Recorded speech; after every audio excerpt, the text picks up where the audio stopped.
talk to me. Information, news, and entertainment on demand. WSRadio.com. Welcome to This Week in Marketing, brought to you by the San Diego chapter of the American Marketing Association.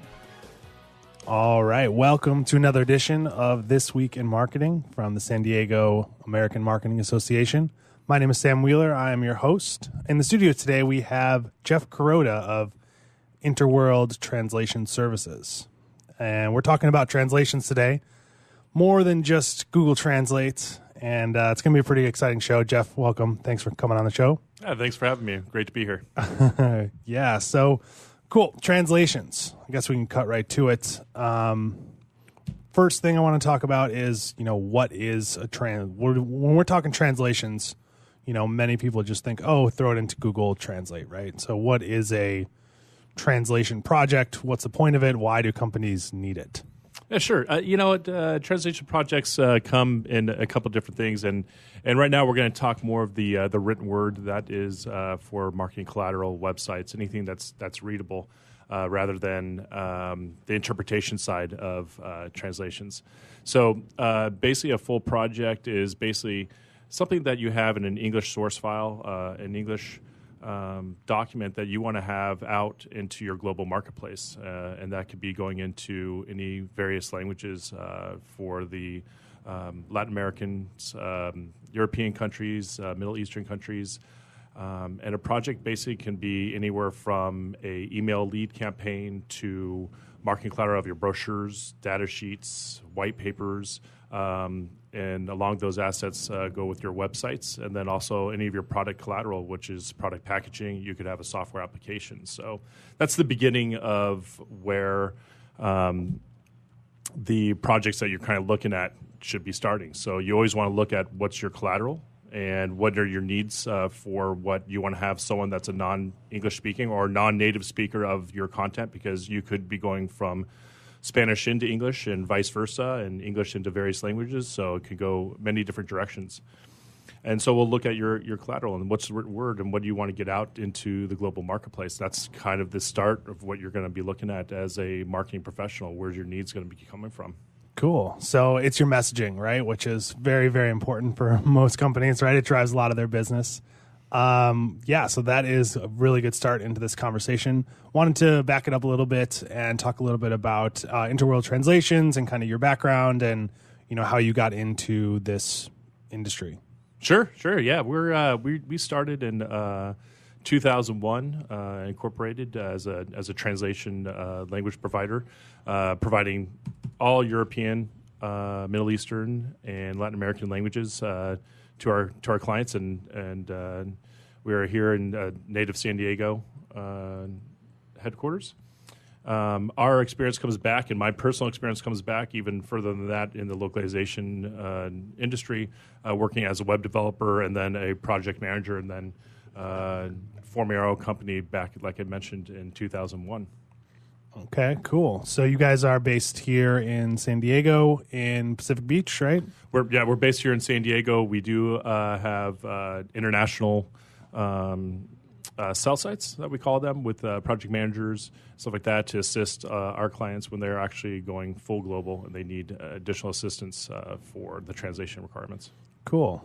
Right. So next question here. It may sound pretty stupid, but why wouldn't a company just use Google Translate, or maybe a little bit more in depth here, hire a native speaker to just say, here's our website, here's our white paper, here's our app, and here's whatever. Just go ahead and translate it. Sure. Let's start first just with the qualifications. Just like any other human resource activity, finding the right person to do your documentation is one of the hardest things to do. Using a translation agency removes those barriers. You typically have a quick to-market plan, meaning that you need to have it translated quickly. And as a marketing professional, you don't have the time to spend a week, 2-3 weeks of interviewing, understanding the backgrounds of people, vetting them to make sure that they can handle it. On top of that, there's a lot of technical aspects to preparing the documentation for translation. When you have a white paper, it's usually done in a design program, InDesign, Illustrator, Photoshop, any of those types of things.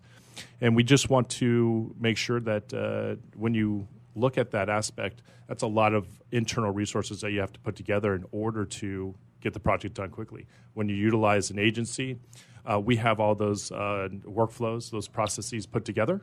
And so it's kind of, we just set up our teams that are specific to your industry. So they have the accurate knowledge, education level, the experience to translate it.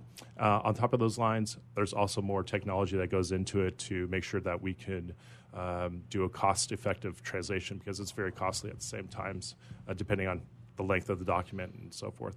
And when you do that versus towards just shooting it out to online or machine translations, you're getting something back that you don't know what it is, where it came from, what engine was actually used, even though it's Google.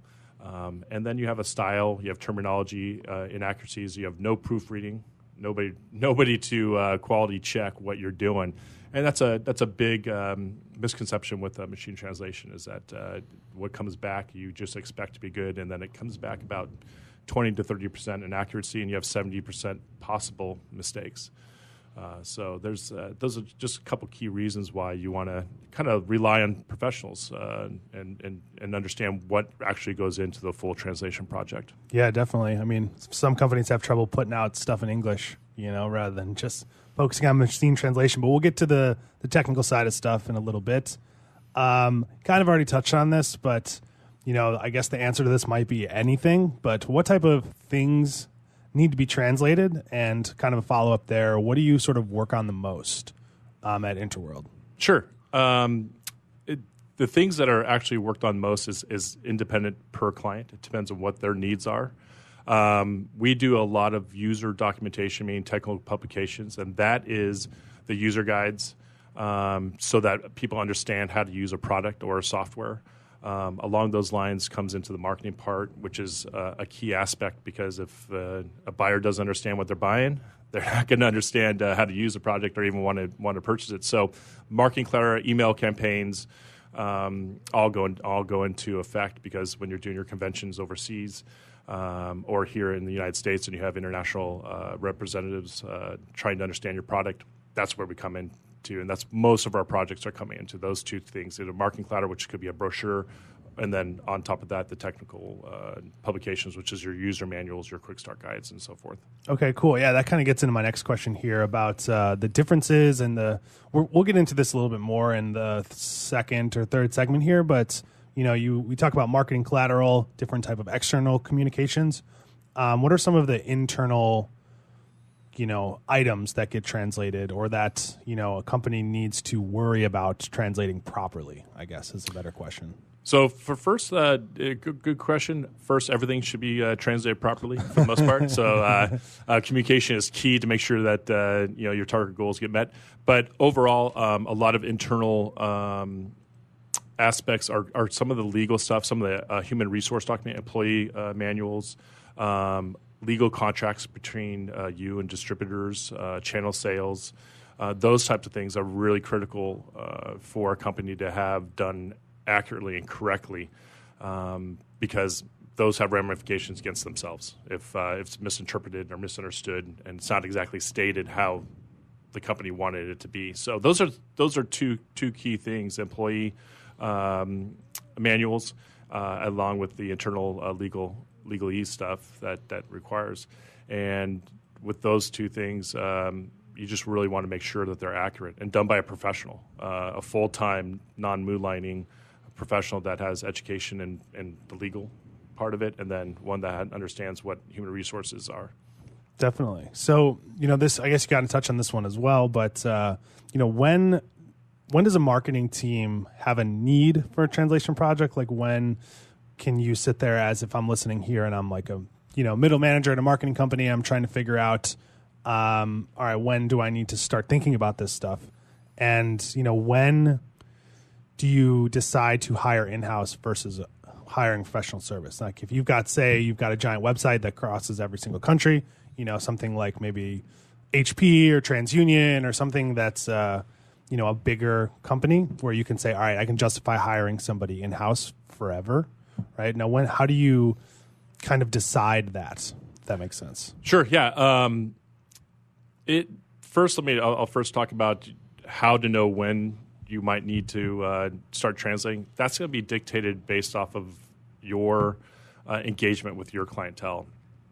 I always think, just from my long-term experience, that you should always be thinking about it. And when you're always thinking about it, that you can start planning, even just budgeting, understanding, because when you start going to your conventions and exhibitions and stuff like that, you want to make sure that you are prepared when someone does have those needs. Okay, cool. And from an in-house versus external partnership, I mean, I guess, always want to have a professional, right? But is there a point where a company should make sure they're having somebody that's either in charge of the project, specifically project manager for a translation service, or having somebody in-house? And that's kind of a loaded question. We might not get to this segment, but sure, it's going to be on the volume and what your internal resources are able to handle. That's where you rely on the professional agency to kind of help you guide you through what the proper workflow is for you, and then grow as you need. Where we'll implement those steps in there as you have those requirements. Okay, cool. Right, so that's a wrap for this first segment. Very good. We got Kevin in the studio as well. Welcome, Kevin. Hello. We're going to come back shortly here. You are listening to WSRadio.com, worldwide leader in internet talk, and this is San Diego American Marketing Association's This Week in Marketing. Thank you.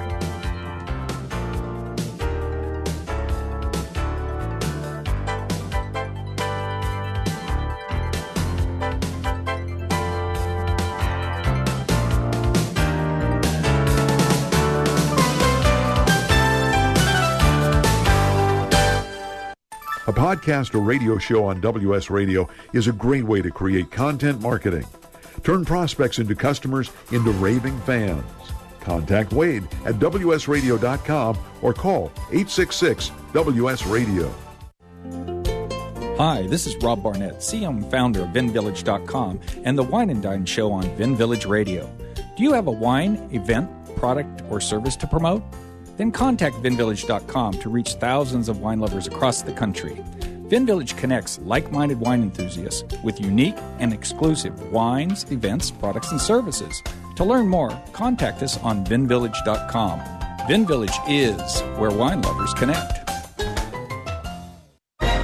I raised $8,000 to build schools for South African children. After realizing how many people go hungry in San Diego, I now volunteer at a food pantry. I'm spending the next year doing volunteer projects across 3 countries and helping in ways they designate to be the most helpful. The WorldLink program at the Joan B. Kroc Institute for Peace and Justice recognizes the potential of youth as agents of social change. Learn how you can help youth become a generation of leaders in action at peace.sandiego.edu. One person has the power to change the world, impact millions of lives, and leave a legacy for lifetimes to come. That person is you. In the New York Times bestseller, What is Your What?, Steve Olsher, award-winning author and founder of the Reinvention Workshop, reveals his proven process that has helped thousands of men and women discover, share, and monetize the one thing they were born to do. Grab your free copy now at www.whatisyourwhat.com/free. That's www.whatisyourwhat.com/free. Take a break from politics. Tune in and learn something.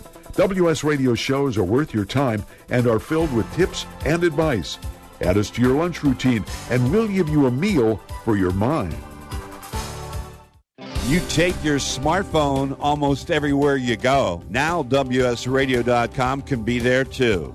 Search WS Radio in the Play Store for your Android devices or iTunes for Apple and download the WS Radio application. WSRadio.com on your phone and in your ear everywhere you go. Download the WS Radio application. Do it now. It's very easy. WSRadio.com. Small businesses are the lifeblood of America's economy. Every Thursday, SBA Radio interviews industry professionals and is dedicated to provide small businesses with timely insights and innovations. Visit www.sbaradio.us for details. Talk to me. Information, news, and entertainment on demand. WSRadio.com. Welcome to This Week in Marketing, brought to you by the San Diego chapter of the American Marketing Association. All right, welcome back to This Week in Marketing. My name is Sam Wheeler. I'm your host. We have Kevin Speck in the studio, and our guest today is Jeff Kuroda of Interworld Translation Services. We're talking about translations, and we had a big segment there, talked a lot about different styles of translations and all that good stuff. We're going to unpack it a little bit here in section 2. But yeah, so first question to kind of prime this segment here is, what are the major differences between the internal translations and the external or consumer-facing ones? And when you work on these different styles of projects, are you working with different teams, or is it always the same team that is responsible for kind of creating this these materials? That's a great question. Interworld Translations basically has created the workflow and the process to develop teams specific to our clients.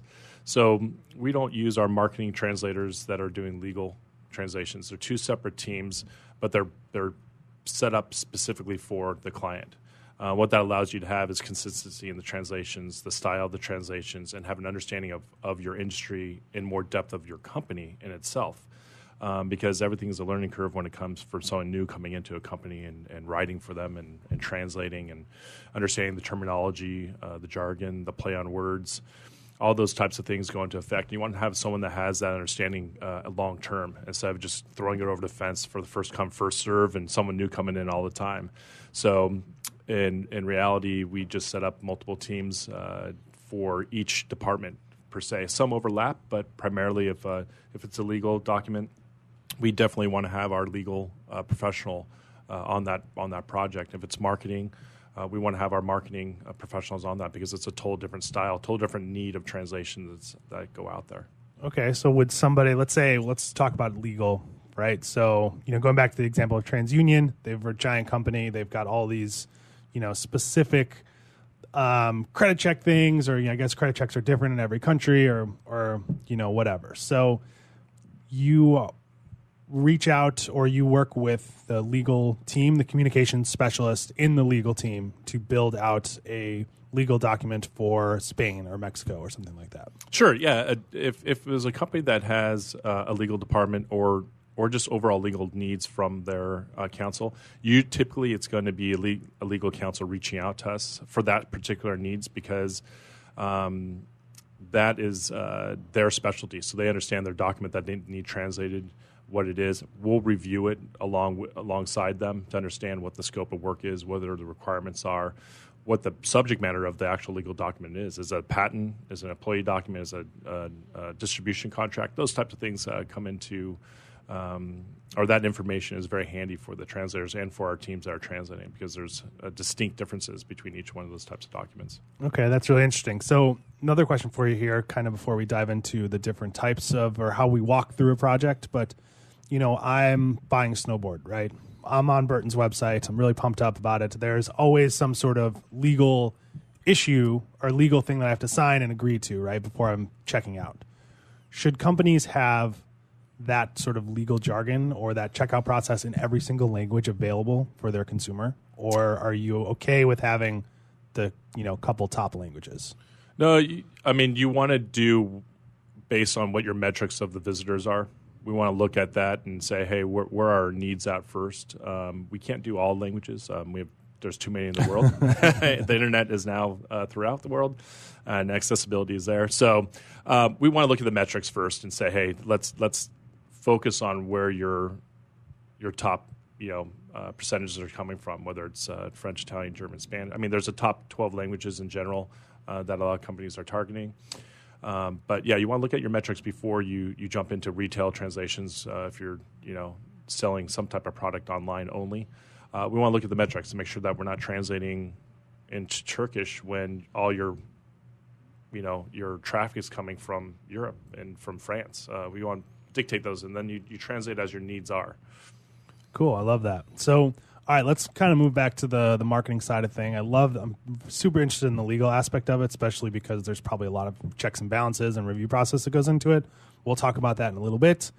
I want to start about preparation, right? Before you even reach out to a translation service or anything, what should a marketing team, I guess let's use an example of creating, let's say, materials for conferences throughout the world, right? How can a marketing team that is, centralized somewhere and has a bunch of teams all across the world, how can they prepare for a consumer-facing piece? Sure. A great way is just to fully understand, one, your library of documentation.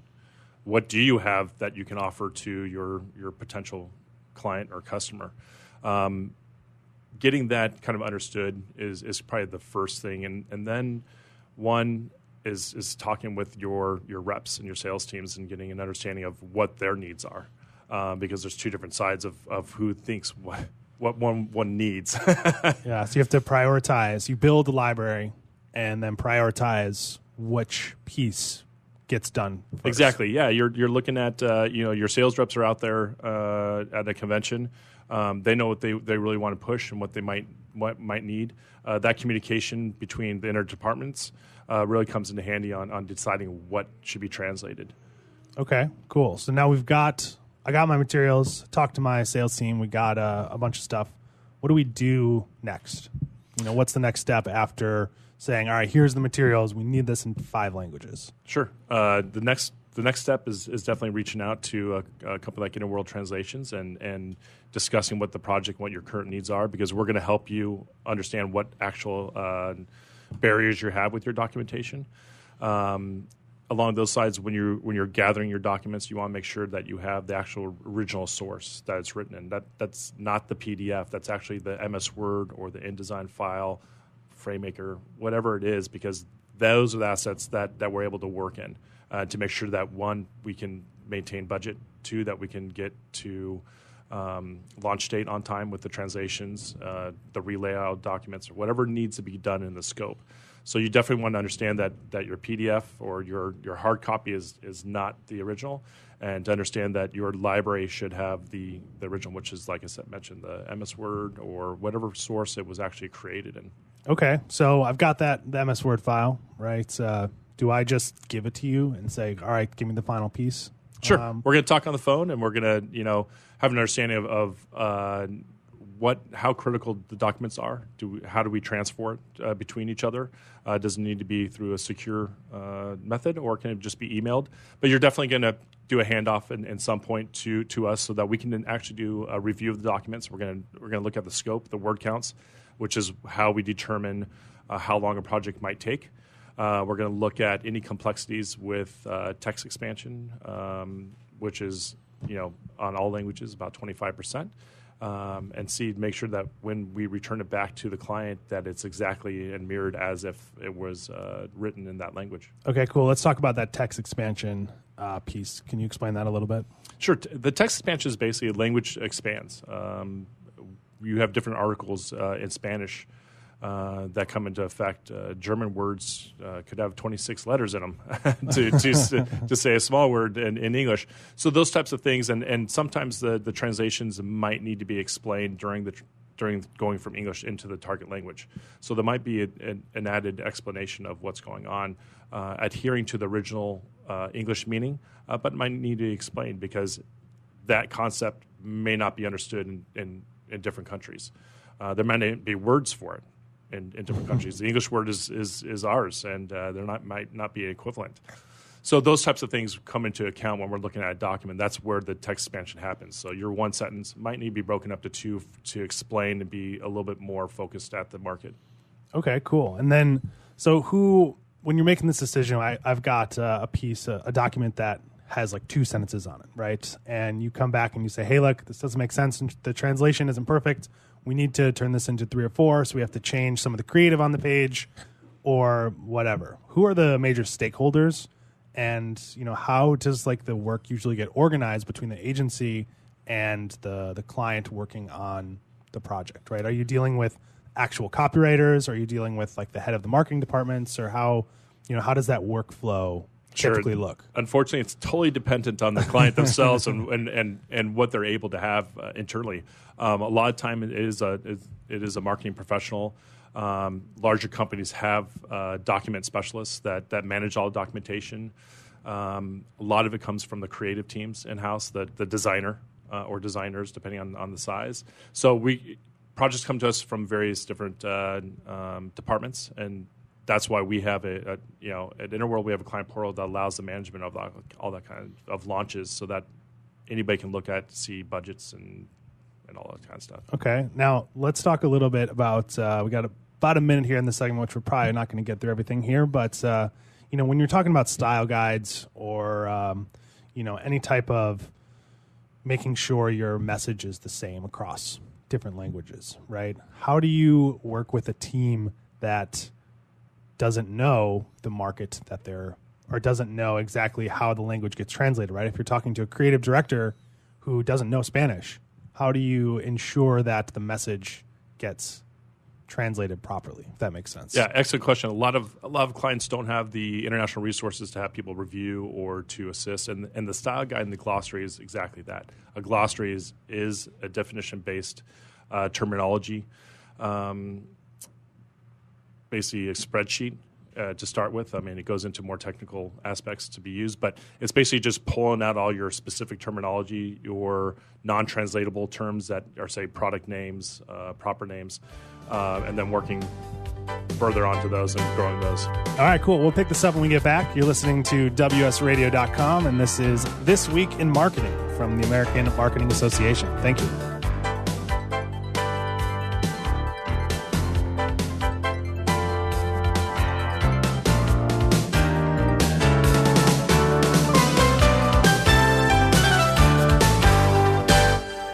Securing Our eCity Foundation is a nonprofit organization focused on cybersecurity awareness and education. Formed in 2011, their mission is to enable every San Diegan to live, work, and play safely in the cyber world. For more information, visit securingourecity.org or call 619-630-2444. securingourecity.org, 619-630-2444. securingourecity.org.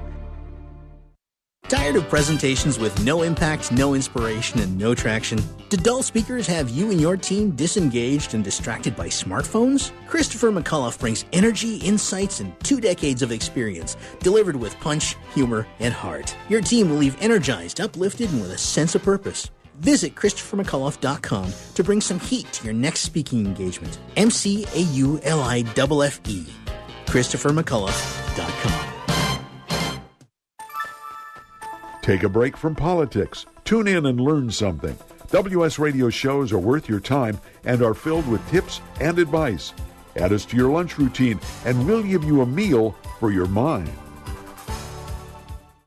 Kenja Dixon was crowned the #1 sales executive through hard work, deep thinking, and the revelation of universal talk laws. He now wants to share these lessons with you. Universal talk laws are what you need to know and use in business and at home to have successful and effective conversations. Kenja Dixon shares his wisdom, action plans, and wealth. Each book comes with a chance to win $10,000. Find Universal Talk Laws at KenjaDixon.com. Do you want to be a professional coach? Are you in business trying to make a real difference with people you manage or work with? Have you started a coaching practice that isn't quite getting off the ground? Get the skills you need to be a successful coach today with the Coaches Training Program from Accomplishment Coaching. The Coaches Training Program will show you how to help others focus and be more fulfilled. Whether you want to improve your company's bottom line or create a thriving coaching practice, Accomplishment Coaching can give you the distinctions and practices you need to coach others effectively today. Accomplishment Coaching has spent 6 years developing a cutting-edge coaches training program that will have you ready to coach people professionally in just 12 months, and you don't have to take time off work to do it. To find out more about the Coaches Training Program, just call 1-888-548-6813. That's 1-888-548-6813.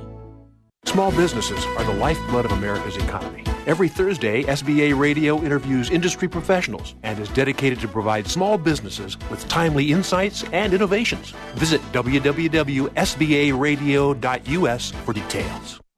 Talk to me. Information, news, and entertainment on demand. WSRadio.com. Welcome to This Week in Marketing, brought to you by the San Diego chapter of the American Marketing Association. All right, welcome back to This Week in Marketing. We are talking translations. Before we get back to the conversation, I wanted to make a quick announcement here.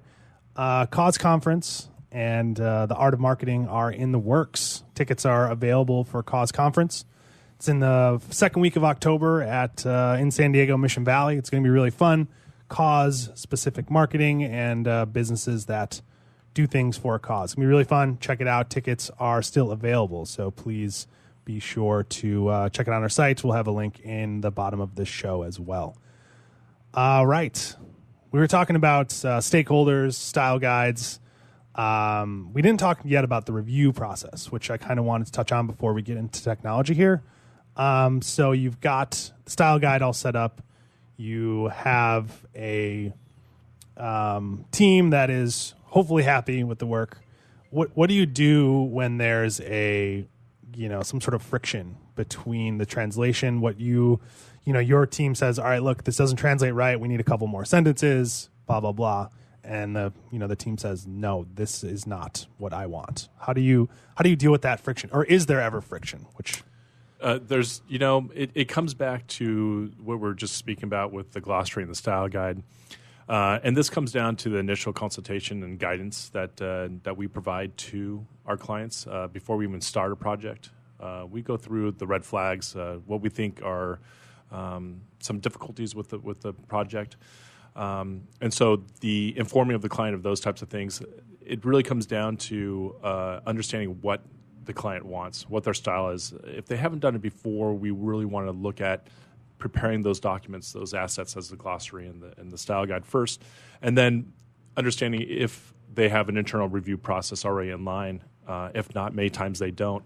We want to make sure that we add in those workflow processes to make sure that we're adhering to a quality standard of translations.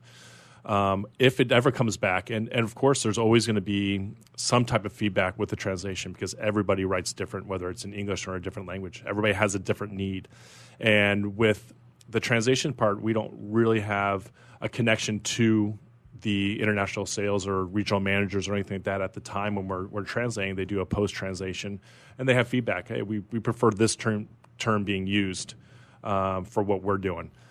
Even though it could be an industry standard translation that we've been using for years, and it's in other major glossaries, a new sales manager, new RM might want to have a different angle on it. So we'll get that feedback, and what we do is we discuss it. It goes back and forth, and then in the end, the client's always right when it comes down to specific terminology. We don't want to press it, but we do want to inform them of alternatives or why we chose that specific translation. Okay, cool. Yeah, that's really good. So we worked on the plan, we got the materials, we did the glossary and the style guide, we got the thing translated, and now we're reviewing it, right? And then once all parties agree, it gets sent to the printer to go to my conference here. Is that how it works? Well, yeah, I would even take a step back from that. We've gone through the review process. It's been sent out. I would always do one additional quality step for printed materials. And that's a linguistic review process. And that's after it gets laid out, gets output into a PDF or whatever print format it might go to, and have either the in-country client-side review just to make sure that everything is as they expect it.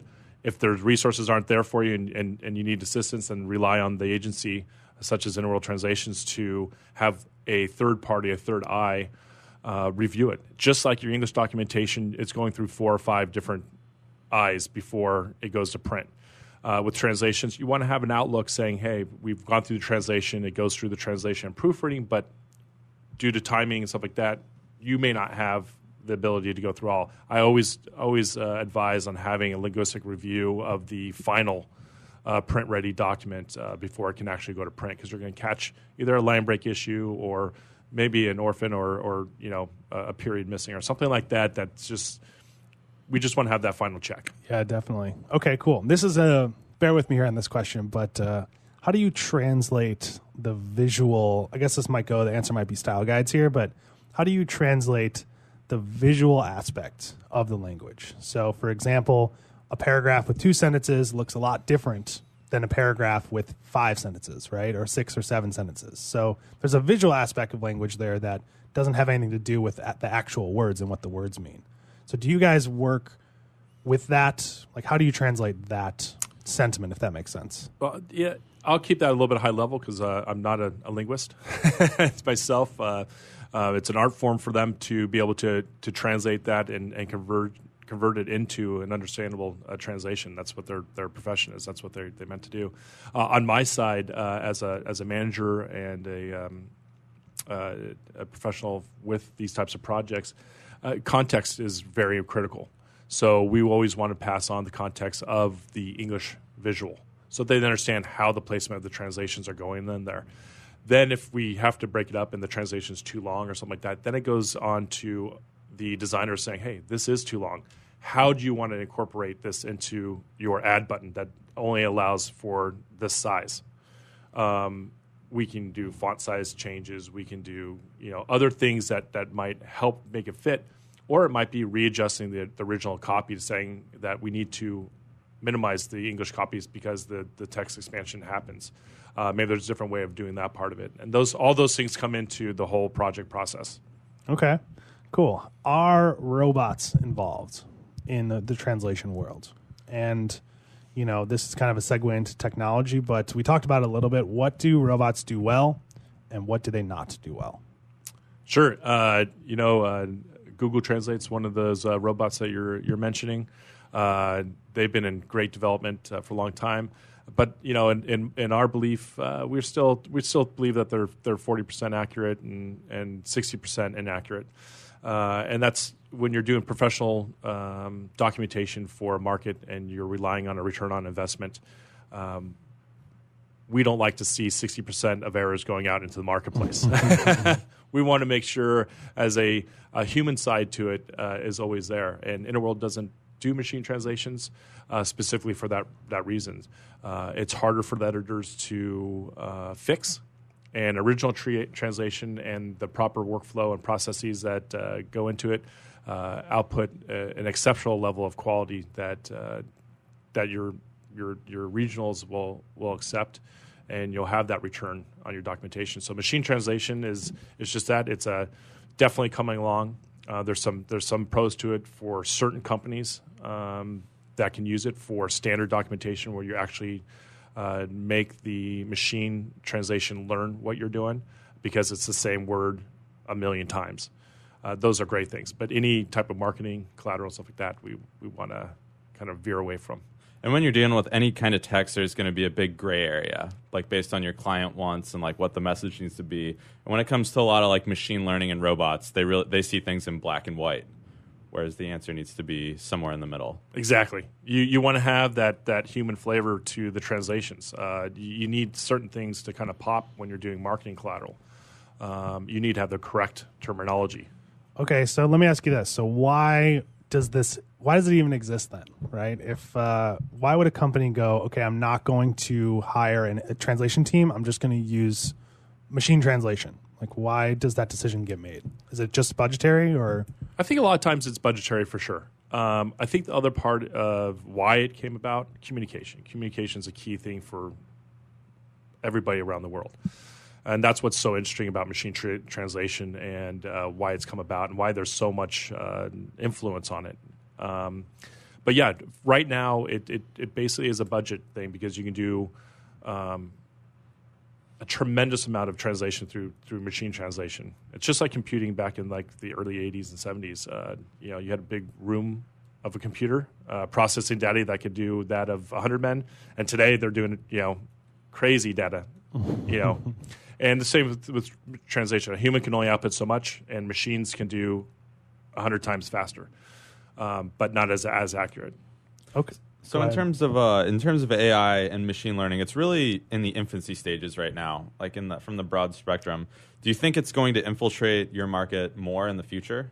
Do you think it's going to become more precise in getting that human element? Sure. I think that looking forward, you always have to accept where technology is taking you and adapt it into what you're doing to enhance the quality. I will believe that there will always be the human requirement for translations. And any type of facet. I think it's always going to be there. I think our industry is going to be around for a long, long time as we expand into developing countries and stuff like that. So I think the needs will always be there, but you always have to adapt to where technology is taking you. Don't push it away, accept it, and work with it. So in terms of the human element, do you use any sort of natural language processing technology? So the technology that we use is what's called computer-aided translations. And what that is basically just like MS Word. I'm going to keep it like that. Our translators work within a writing environment, and that helps them. What we also do is we develop what's called translation memory, which is a database of all your previous translations that you've done. So when you're really doing a whole lot of translations, this database will be reused for your new or revisions of documentation, much like a content management system for writing. It works the same style of way, but allows us to work within any type of file format, whether you're doing marketing collateral for InDesign or if you're doing high-end software development. Okay, I love this. I want to talk a little bit more about this translation memory when we get back, and we're going to talk about budgets and all that good stuff. So great conversation here so far. We're going to take this segment out. You are listening to WSRadio.com. This is This Week in Marketing from the American Marketing Association, San Diego chapter. Thank you.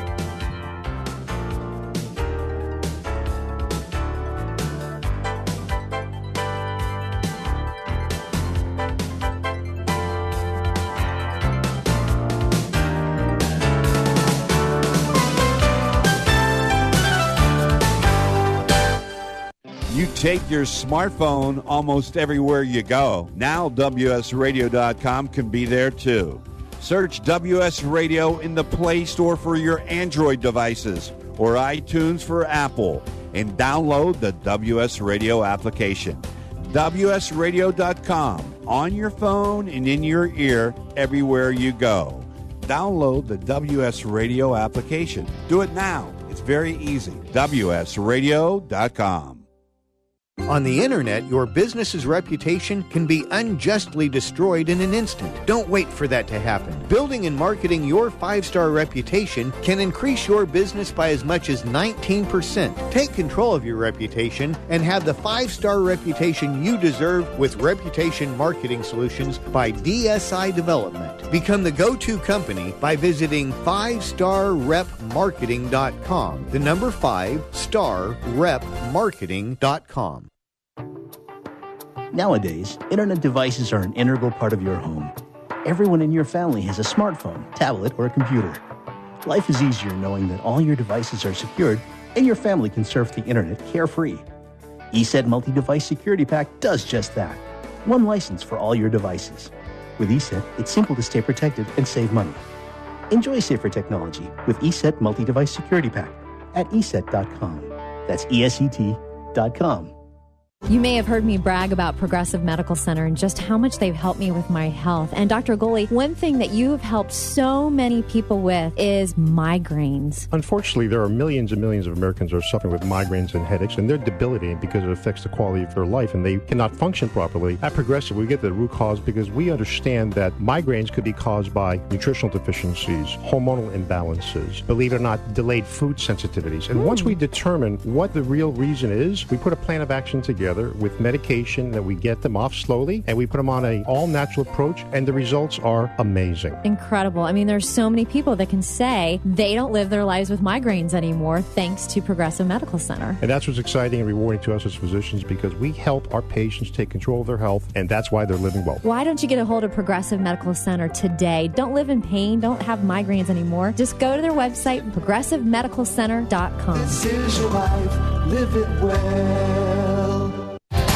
Did you know the majority of radio listeners are between the ages of 35 and 54, have a household income of more than $100,000, are classified as executives or professionals, and share the show they listen to? Become part of the Peggy Smedley Show to reach listeners looking for information on connected devices through cost-effective radio commercials or segment sponsorships. Contact us at 630-933-0844 for more information or visit PeggySmedleyShow.com. Talk to me. Information, news, and entertainment on demand.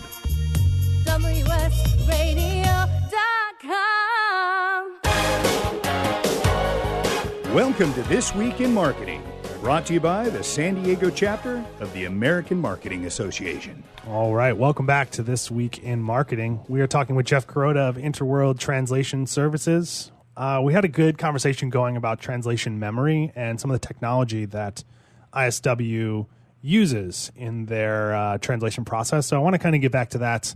Can you explain this idea of translation memory again, please? Yeah, sure, absolutely. The translation memory, as mentioned, is a database of what we have translated for you. So it's kind of like a flat file where you have an English sentence in the database followed by the translations that it actually was done and approved. And what that allows you to do is if you are having versions of brochures or user guides and stuff like that, we're able to rerun the new version of the document against the translation memory and say, hey, 80% of this has already been translated. You only changed 20% because we're able to analyze it based off percentages of a match. And so you're never paying full price for the same translations twice. We always want to have it edited, but it will populate the document based on what it is analyzed. And if there's 100% matches, meaning that it's already been translated in the past, then it will populate. And our translators will then know that they don't have to retranslate that. They just have to edit it or proofread it again just to make sure it matches within the context that the new document is for. And this works across all departments. So you could have a sales department, a marketing department, and a technical department all using the same terms and sentences for different documentation that they don't even know that they're doing. But we're capturing that, saving the client all the way around costs on translations because our translators don't have to retranslate it every single time. Okay, yeah, I love that. So that is probably one of the main reasons, I guess, why it's important to stick with a either an agency or make sure you have a similar process, right? Now, does every translation agency out there have this type of like memory software, or I don't know exactly what it is, sure. But what are kind of the benefits of using the same company over again? Sure. Most companies now do have the translation memory technology. There's a lot of different tools out there that actually do it.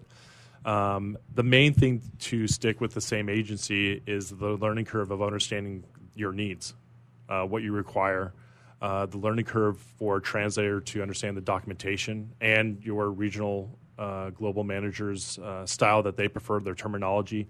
And if you keep continuously changing teams and changing agencies, things get mixed up. The styles change. The lack of understanding of the technology is no longer there. Those learning curves are all lost. Okay, cool. That makes a ton of sense. I guess it works like that for any type of agency that you hire for any service, right? But how does one shop for a translation service? If I am a manager looking for a service, I need to get a bunch of stuff translated, going back to the convention example, what should I look for when I'm interviewing companies or trying to figure out what to do? Sure. With anything, you're looking for the experience of your point of contact, not just the salesperson that you're talking to on the phone, but the actual department that's actually going to be working on it. Your project managers. That's a key thing to look for in an agency. Who's managing my projects? What's their experience? Do they understand the file types and the documentation that we're translating? Those are the start. Then you're going to look at their experience in the industry itself, what languages they have core competencies in, how many translators they might be able to, how they set up their translation teams, what workflow do they use, Do they have other benefits, such as a client portal for oversight of the translations projects, if it's multiple people handling it? All those things, I think, come into handy. And then they're professional translators. I mean, the linguists are the base point of any agency. And so you want to make sure that they're using professional translators that are full-time, they're educated, having degrees held in linguistics. Along those lines, they also want to have industry-specific experience. You want them to know that, hey, if it's a mechanical engineering project, manufacturing, or anything like that those linguists have that expertise and those backgrounds. I guess, yeah, because especially technical writing, right, is, for example, is a skill in English to have all on its own. Okay, cool. So, everybody is going to say, oh, yeah, we're amazing at translations, right? We've got the best linguists, right? Is there a way for a company to kind of check this work, or do people ever ask you, like, where did your linguists or where did the people that you worked, like, go to school? How long have they been in the industry? Is there, like, any advice you can give to someone out there who is listening to every salesperson say, we're the best? Sure. They're the best, and they should have an explanation for why they're the best. You got to dig a little bit deeper, understand their vetting process for the linguists, what their relationship is with the linguists as well. That's key. That's a key part too, because if the project managers are working with some of their translators for a long-term process, they understand how each other work. They work real well together, and the product comes out better. The communication between client, linguist, designer all comes in as a streamlined process, and then there's less issues. I always say that a proper project setup is going to be a great project delivery, and that works because of the communication between the project manager and the relationship with the linguists, and how they have a relationship with the vendor and the agency itself. Very key pieces to proper project processes. Okay, great. Now we got a couple minutes here. Probably not enough time to talk about budget and time frame here, but going back to the convention example that we're talking about, got a couple pieces that I want to get translated. How should I think in terms of budget and time frame for this type of stuff? Sure. Real simple. The scope of work and what goes to budget is going to be basically on the number of words in your document. And you can drop that into MS Word and do a quick word count. Typical professional translators can translate anywhere from 1,200 to 1,500 words per day. That gives you an idea that my document's 1,500 words. Give me three days to do it, because I have a day for setup, a day for translation, and a day for quality checks. And then if there's more work that goes involved, obviously the agency, such as Interworld Translation, should be able to advise you on really how depth and what we need to do to make sure that you have a quality process and a quality project delivery at the same time. Okay, so I have all my materials, like in the setup process that we talked about earlier, and I pass them to you and say, okay, how long is this going to take? Or should I already have an idea how long it should take before I come to an agency? If that makes sense. It just depends on your personal load of work that you have. For Interworld, this is what we do on a daily basis, so we will analyze it and create the scope of work. The one thing you always want to receive back is a fully itemized quote that itemizes how many words are there, what all is going into it. You never want to accept a project that just has a one-line item cost. So rely on the agency that you trust. You're vetting them. You understand your feelings between how your personal relationship is going to be with them. But definitely you can have that idea in the back of your mind saying, hey, this is how many words I think I'm going to need for this. It helps you with your internal planning, but always rely on the guidance of the agency to really dictate how long it will take and what really goes into it to make sure you have a quality product. Okay, cool. We've got about a minute here. So I want to say thanks for coming on the show. Last question here. What is your absolute favorite type of project to work on? And have you seen any like terrible projects that you've seen in the industry, or anything that is always a good laugh? Sure. Favorite projects on my side are always websites, because you see immediate them go live, and you can click through it and have some visual appeal to them. With regards to any of the translation faux pas that happen out there, it always goes back to the original ones with the Nova car and being in Mexico, being Don't Go, that they launched out there, and it really didn't resonate with the potential buyers out there for the car. So the name those types of things we would just want to be aware of. So. All right, Jeff. Well, thank you so much for coming on. This is This Week in Marketing from the American Marketing Association, San Diego. You're listening to WSRadio.com. Thanks so much, guys.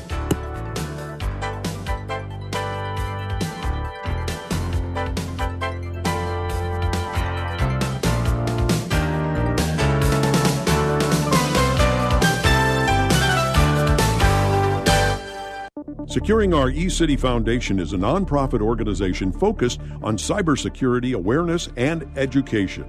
Formed in 2011, their mission is to enable every San Diegan to live, work, and play safely in the cyber world. For more information, visit securingourecity.org or call 619-630-2444. Securingourecity.org, 619-630-2444. Securingourecity.org. Do you want to be a professional coach? Are you in business trying to make a real difference with people you manage or work with? Have you started a coaching practice that isn't quite getting off the ground? Get the skills you need to be a successful coach today with the Coaches Training Program from Accomplishment Coaching. The Coaches Training Program will show you how to help others focus and be more fulfilled. Whether you want to improve your company's bottom line or create a thriving coaching practice, Accomplishment Coaching can give you the distinctions and practices you need to coach others effectively today. Accomplishment Coaching has spent 6 years developing a cutting-edge coaches training program that will have you ready to coach people professionally in just 12 months, and you don't have to take time off work to do it. To find out more about the Coaches Training Program, just call 1-888-548-6813. That's 1-888-548-6813.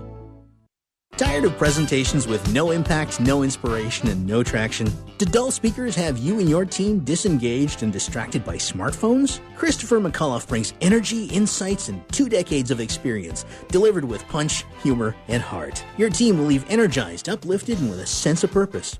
Visit ChristopherMcAuliffe.com to bring some heat to your next speaking engagement. McAuliffe. ChristopherMcAuliffe.com. Looking to be a successful entrepreneur? The virtual assistant industry continues to be a top choice for those looking to start their own business. The problem can be how to become a virtual assistant. Many turn to the Bible of the VA industry, the book Virtual Assistant, the series, and it's the perfect guide for office managers, executive assistants, and other administrative professionals looking to make the transition from employee to successful business owner. Go to vatheseries.com to get your copy today.